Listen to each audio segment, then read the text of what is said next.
Rally Colorado was kind of way too interesting for us. Starting with the tow out there, the plan was for me to leave California, Kyle to leave Arizona with the car because he had just put the massive Olins on the car, and my co-driver to also fly out from California the next day.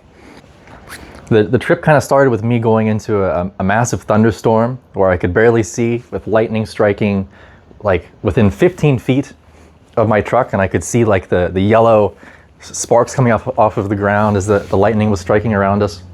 Kyle, in the middle of nowhere, got a flat, and he had no cell signal, and luckily he had a satellite phone and was able to reach someone that could reach U-Haul and eventually get someone out to him to get a tire on the trailer. I had multiple deer step out in front of my truck in different areas. I had to basically slam on the brakes, and in one case I had to evasive maneuver around this baby deer that just kind of stopped in the middle of the road.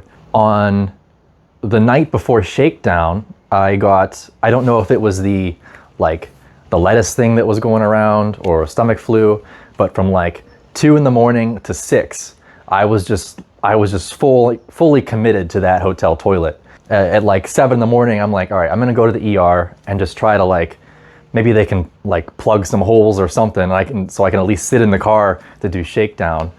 They couldn't figure out what the problem was, so they basically gave me some anti-nausea meds so I could just kind of get through the rally. But I couldn't even keep water down. So my plan at that point in time was I'm just gonna keep going back to the ER through the rally and get an IV and just get glucose and water in me so I don't die basically through the weekend. Eventually that problem did go away. I don't know if it was the kombucha that my co-driver gave me or what. When he gave me the kombucha, I was so happy I could finally drink something and eat something that it was 9 p.m. I was running around town. I was on a kombucha hunt, looking for kombucha. I was like, I can get calories in me. But eventually I figured out that I was just cured or it went away. And I know a lot of people saw all the troubles we were having with the rally, and it's like, what happened? Did you guys not do prep or testing? Are you just incompetent, or what happened? So a few things kind of happened. So during shakedown, it was around 105 degrees, I think, or so up in the mountains. When we had done testing, I think it was around 90 degrees in the Arizona desert, and Kyle was driving the car. When I drive the car, I probably drive it a bit harder because it's my car. During shakedown, I was seeing temps get up to 240. So in the tighter stuff, where the wheels are just spinning and I'm just holding the throttle and tapping the brake to move the rear of the car around, as you do, I was seeing those temps get up, so that was no good. We solved that problem, I think Saturday morning, because I had to go order stuff at Napa and wait for it to arrive. It was Saturday morning before the rally. I think I got the sprayer system installed. So I just got an extra reservoir and pump and nozzles, so you'd use to add windshield wipers to a Chevy truck or something. And I just took that and I put the 45-degree nozzles in front of the radiator. Eventually I figured out that with the nozzles, you can just keep the sprayer on all the time and it will last 4 or 5 stages or something. So that solved the temp problem.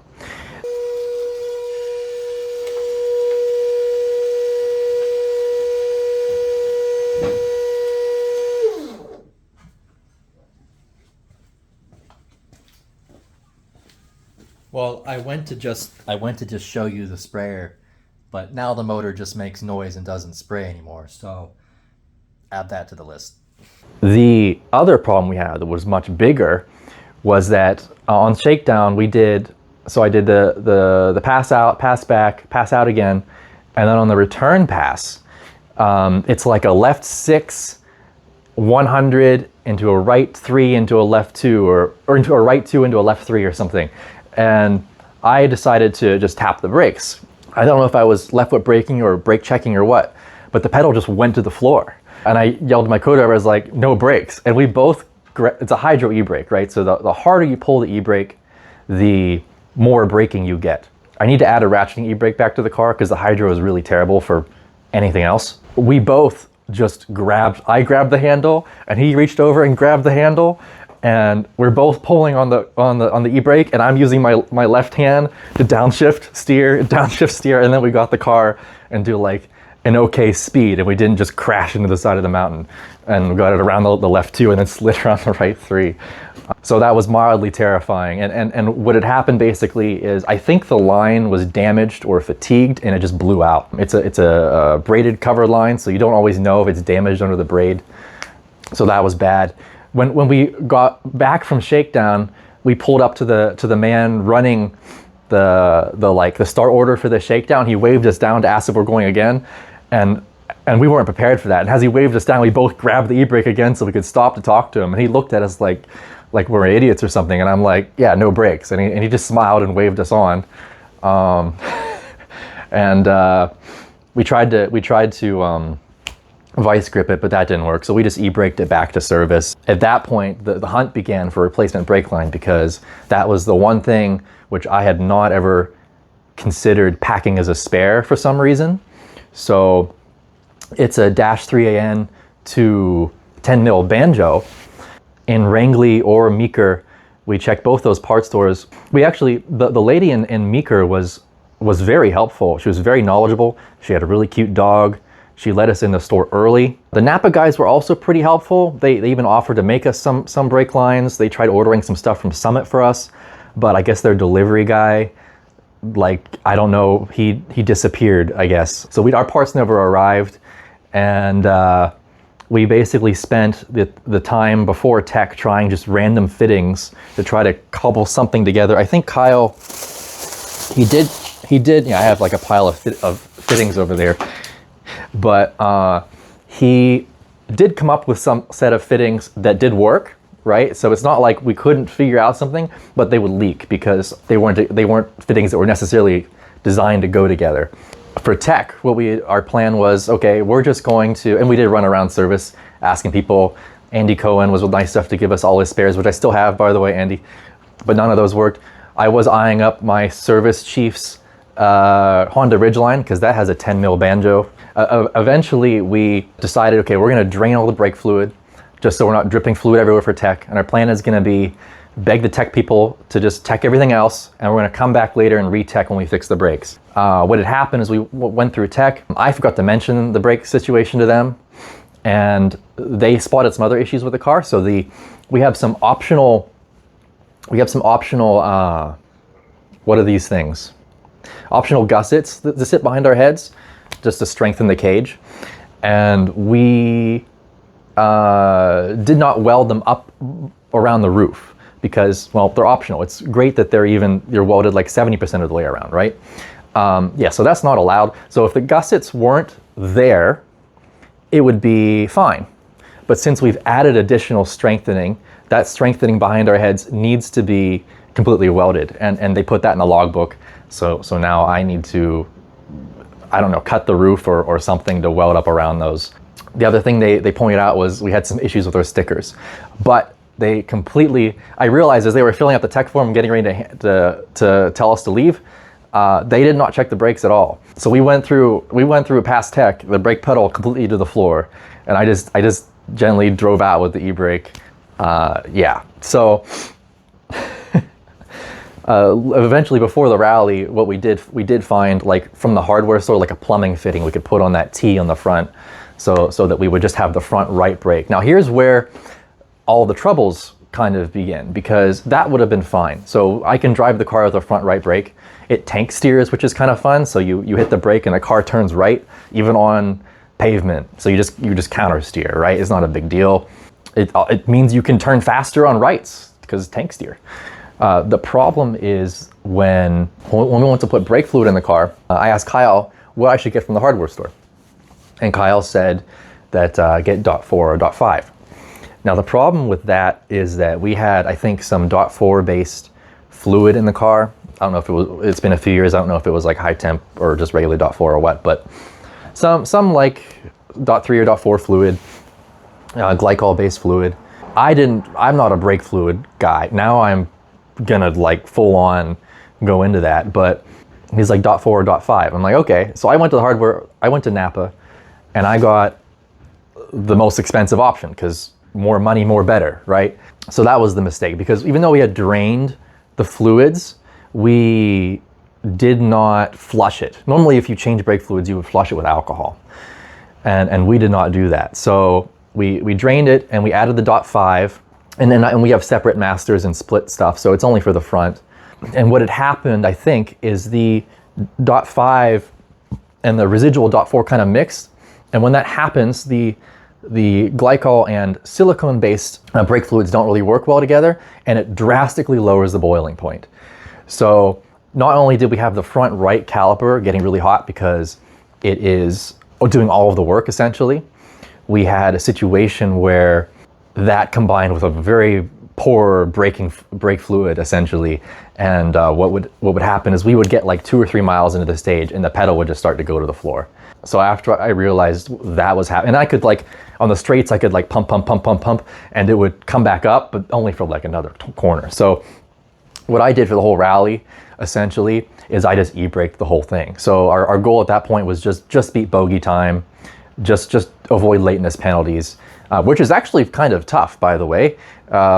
Lateness was brutal in that rally, especially if you don't have brakes. Yeah, I'm pretty sure I could have driven that rally faster in my like Chevy Spark or my tow vehicle. It was pretty brutal to do it with just the e-brake and downshifting to slow down. We did, basically the strategy was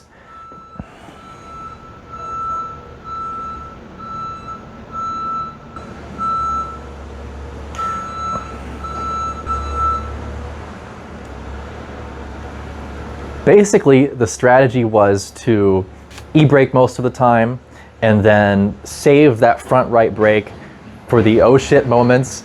And basically the strategy was to use the e-brake most of the time and then save the front right brake for the oh shit moments and for the fast bits. The fast bits were basically whenever we wanted to go fast around the media. That was like the only time that I was really ever flooring it through second and third, is just past the media.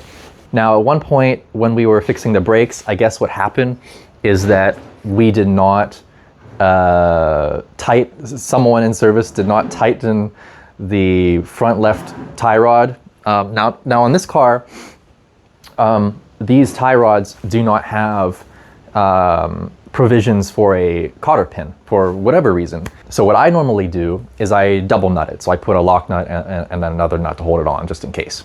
In service, I think we only put the one nut on, and I'm not sure if it was torqued or what. But I think on the third stage, like 70% of the way in the third stage, I felt, the steering is kind of weird. And then I realized I had lost steering.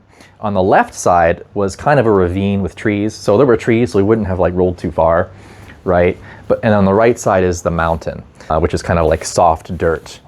And I just slammed on the brakes, and since we have tank steer, the car went directly into the mountain. And that pushed the bumper in, the fender a little bit, and the control arm broke where it is designed to brake. It actually snapped the chromoly part and the Heim joint.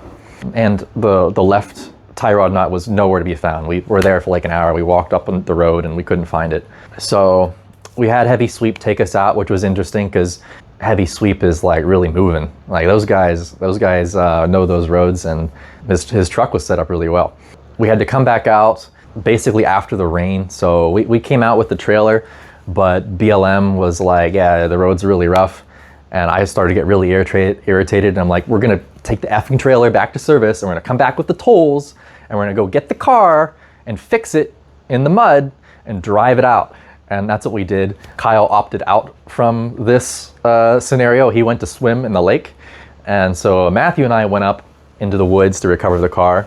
Matthew was a trooper. It was kind of tough because I realized that to swap the arms, we need to swap the ball joints, and we don't have like a ball joint spreader. Eventually what I figured out is in the toolbox, I have these things because these are the best tools in the world.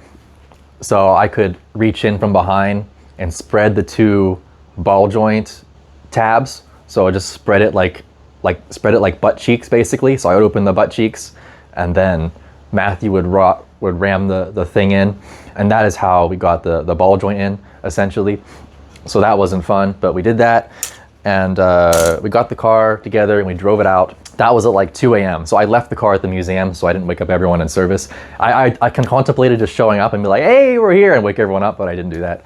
So we left the car at the museum. I slept in my truck in service, got like a solid 4 hours of sleep for the rest of the rally. Luckily, adrenaline really keeps you going. That and standard energy drink, no. That morning, we thought we went through the car and checked bolts and stuff. And then I realized there's green fluid everywhere.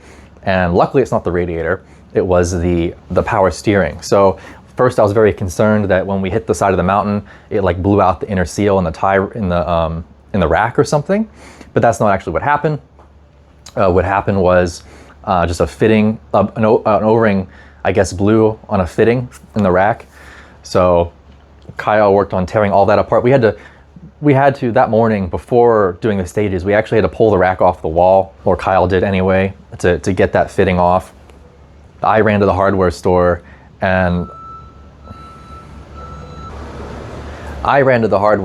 and essentially just went through all of the chests of O-rings and like, I'll take